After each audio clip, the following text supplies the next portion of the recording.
Hello everyone, good evening. Today we are going to learn about cell organelles. What are cell organelles? The cellular components are called cell organelles. Cell के जो components होते हैं उसको बोलते हैं cell organelles. This cell organelles include both membrane and non-membrane bound organelles. इस cell के organelles है उसके पास दोनों टाइप के ऑर्गेनेल्स प्रेजेंट होते हैं, मेम्ब्रेन बाउंड और नॉन मेम्ब्रेन बाउंड, जो प्रेजेंट होते हैं within the cells and are distinct in the structures and function. जो सेल के अंदर प्रेजेंट होते हैं और वो अपने स्ट्रक्चर और फंक्शन में एक दूसरे से डिफरेंट होते हैं. They coordinate and function efficiently for the normal functioning of the cell. वो कोऑर्डिनेट करते हैं एक दूसरे के साथ अपना फंक्शन एफिशिएंटली करने के लिए, जिससे क्या होगा कि सेल का नॉर्मल फंक्शनिंग चालू रहेगा. A few of them function by providing shape and support. कुछ जो होते हैं वो कैसे फंक्शन करते हैं कि वो सेल को प्रोवाइड करते हैं शेप और support. Whereas some are involved in the locomotion and reproduction of a cell. कुछ जो सेल ऑर्गेनेल्स है वो किस में इन्वॉल्व होते हैं, तो वो कोई ऑर्गन के लोकोमोशन के लिए या फिर कोई सेल के रिप्रोडक्शन के लिए इन्वॉल्व होते हैं. There are various organelles present within the cells and are classified into three categories based on the presence or absence of membrane. Organelles जो सेल के अंदर प्रेजेंट होते हैं वो क्लासीफाई किए गए हैं तीन कैटेगरीज में. किसके बेसिस पे? तो ऑन द प्रेजेंस और absence of membrane. Membrane present है या एब्सेंट, उसके बेसिस पे तीन कैटेगरीज में उसको क्लासीफाई किया गया है. आइए देखते वो तीन कैटेगरीज क्या है. First, organelles without membrane. ऐसे ऑर्गेनेल्स जिसके पास मेम्ब्रेन नहीं है, तो उसमें क्या आएगा? The cell wall, ribosomes and cytoskeleton are non membrane bound cell organelles, जो प्रेजेंट होते हैं both in prokaryotic cell and eukaryotic cell. Cell wall, ribosome और साइटोस्केलेटन ऐसे ऑर्गेनेल्स है जो जिसमें मेम्ब्रेन नहीं होता. They are known as non membrane bound cell organelles, और वो प्रेजेंट होते हैं दोनों टाइप के सेल में, प्रोकैरियोटिक्स एंड यूकैरियोटिक्स.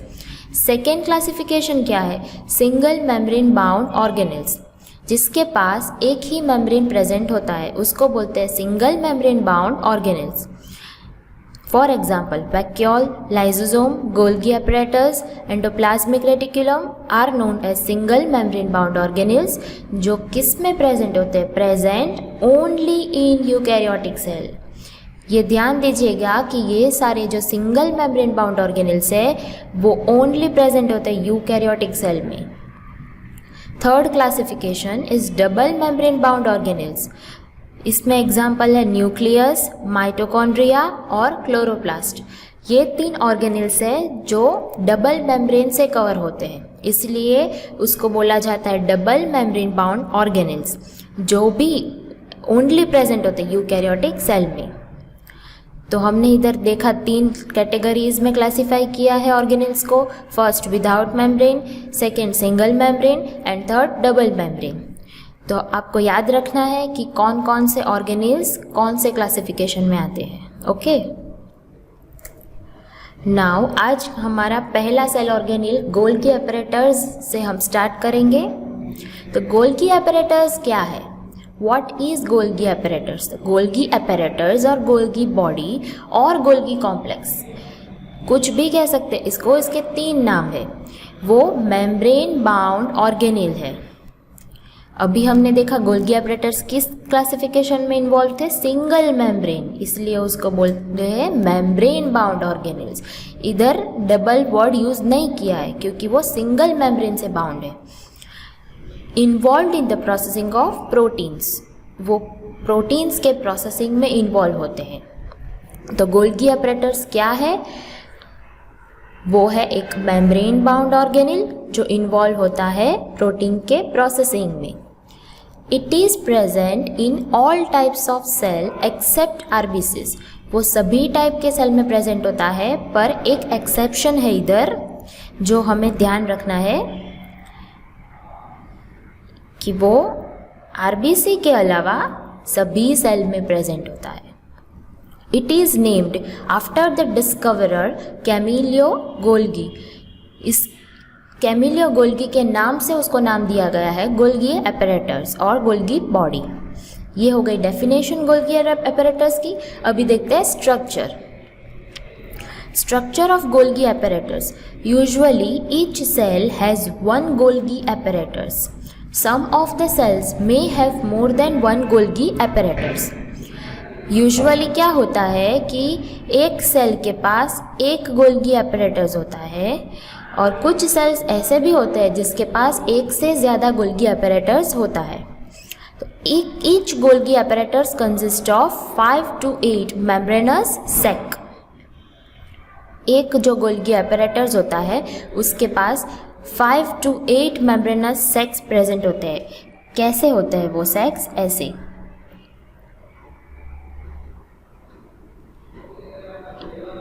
इसको सेक्स बोलते हैं। ऐसे 5 to 8 प्रेजेंट होते हैं।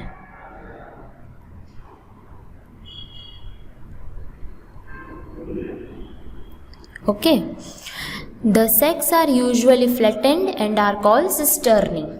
इसको बोलते हैं, ये जो एरिया है इसको बोलते हैं सिस्टर्नी।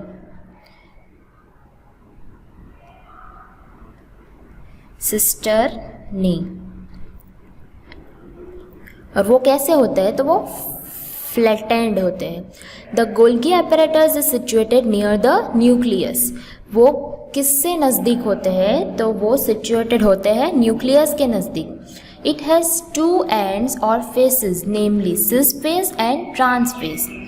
उसका 2 फेज होते हैं उसके, एक होता है सिस फेस और एक होता है ट्रांस फेस।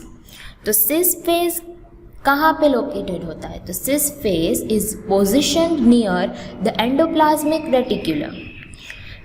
जो सिस फेस है गोल्गी एपरेटस का वो एंडोप्लाज्मिक रेटिकुलम के नज़दीक होता है।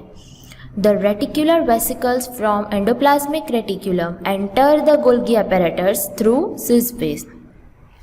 तो जो रेटिकुलर वेसिकल्स होते हैं जो हमें मिलते हैं एंडोप्लाज्मिक रेटिकुलम से, वो गोल्गी एपरेटस में एंटर करेंगे। किसके थ्रू? तो वो सिस फेस के थ्रू एंटर करेंगे।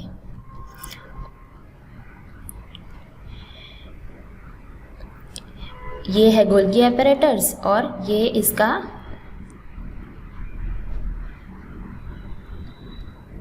Cis face. वो कौन किससे नज़दीक होता है? एंडोप्लाज्मिक रेटिकुलम के नज़दीक। ये रफ एंडोप्लाज्मिक रेटिकुलम जिसके सरफेस पे क्या प्रेजेंट होता है? राइबोसोम्स। और ये स्मूथ एंडोप्लाज्मिक रेटिकुलम। तो इधर से रेटिकुलर वेसिकल सिस फेस के थ्रू एंटर करेंगे गोल्गी एपरेटस में। ओके, ये क्लियर हो गया। Next, the trans face is situated near the cell membrane. जो ट्रांस फेस होता है वो सेल मेम्ब्रेन के नज़दीक होता है। The processed substances make their exit from Golgi apparatus through trans face. जो प्रोसेस किए गए जो सब्सटेंस है वो अपना एग्जिट, मतलब वो गोल्गी एपरेटस में जो प्रोसेस किए गए सब्सटेंस है वो बाहर निकलते हैं। कौन सी साइड से? तो वो ट्रांस फेस से बाहर निकलते हैं। ये जो एरिया है यहाँ होता है ट्रांस फेस। इधर से जो प्रोसेस किया गया सब्सटेंस है वो एग्जिट लेता है। ये स्ट्रक्चर समझ में आ गया। गोल्गी एपरेटस कुछ सेल में एक होता है और कुछ मोर देन 1 होता है। Golgi apparatus consist of 5 to 8 membranes sex. वो सेक्स फ्लैटेंड होती है और उसको सिस्टर्नी बोलते हैं। गोल्गी एपरेटस किसके नज़दीक लोकेटेड होता है? तो न्यूक्लियस के।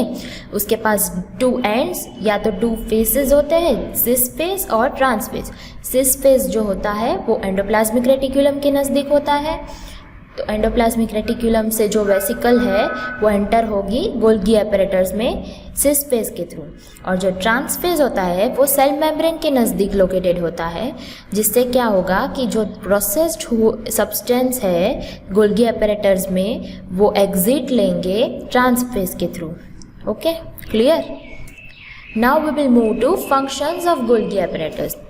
The major functions of Golgi apparatus are the processing, packaging, labeling and delivery of proteins and other molecules like lipids to different parts of cell.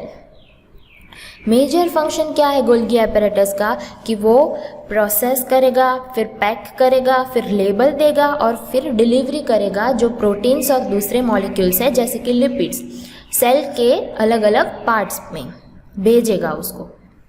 तो फर्स्ट है processing of materials. Vesicle containing glycoproteins and lipids are transported into Golgi apparatus. जो vesicle है जिसके पास glycoproteins और lipids है वो transport होंगे Golgi apparatus में. इधर वो glycoproteins here the glycoproteins and lipids are modified and process. जो गोल्गी apparatus में ट्रांसपोर्ट हो गए फिर इधर ये जो ग्लाइकोप्रोटीन्स और लिपिड्स है वो और मॉडिफाइड होंगे और प्रोसेस होंगे जिसको बोलते हैं प्रोसेसिंग ऑफ मटेरियल. तो ये पहला फंक्शन हो गया. सेकेंड फंक्शन क्या है? Packaging of materials. All the processed materials are packed in the form of secretory granules, secretory vesicles and lysosomes which are transported either out of the cell or to another part of the cell. अभी दूसरा function क्या है कि जो process किया गया material है उसको पैक करना है. तो वो प्रोसेस्ड किया गया मटेरियल होगा वो पैक होगा in the form of secretary granules. अगर आपने सेल को ध्यान से देखा होगा तो आपको पता होगा कि जो गोल्गी apparatus होता है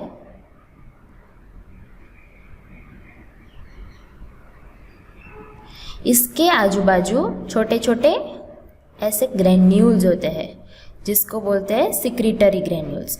तो ये सिक्रीटरी ग्रेन्यूल्स या सिक्रीटरी वेसिकल्स या लाइसोसोम्स के फॉर्म में वो जो प्रोसेस किया गया मटेरियल है वो पैक होता है और वो ट्रांसपोर्ट होता है सेल के बाहर